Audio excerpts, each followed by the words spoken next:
I just want to do a quick overview of one of my favorite games when I was growing up. We played this all the time.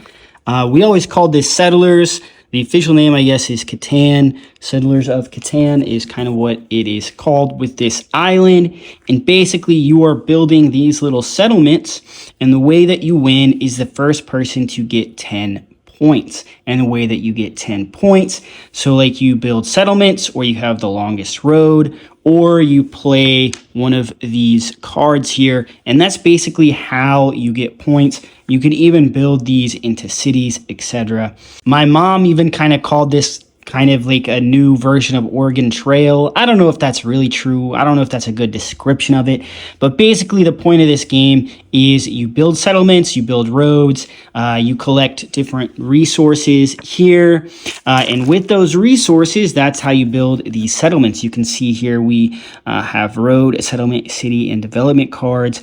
Now, in this version of the game, you can only have 4 people. You can see here we have blue, orange, red, and white, and that is how you play. So, as essence, in your turn, so everyone goes around and they can put their settlement somewhere with a road.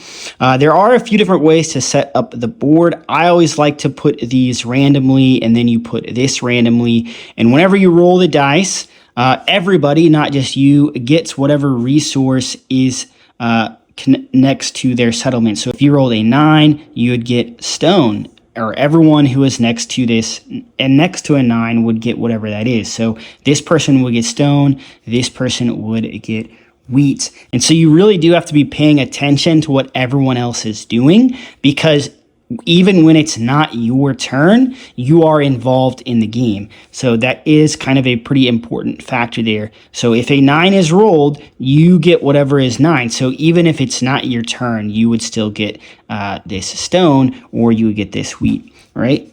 And so basically you use those resources to build these settlements, or build roads, or to trade in for a development card.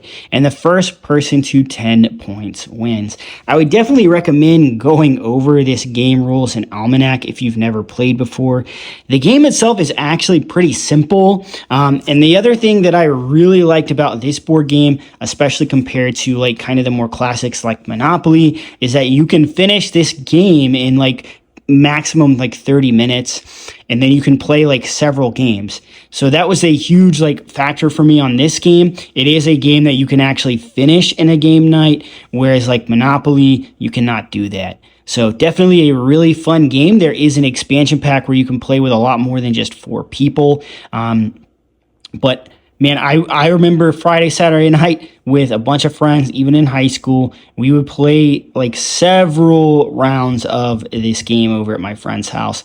And this is still a game that I really like to play to this day. So this is definitely one that you will enjoy, especially if you like board games.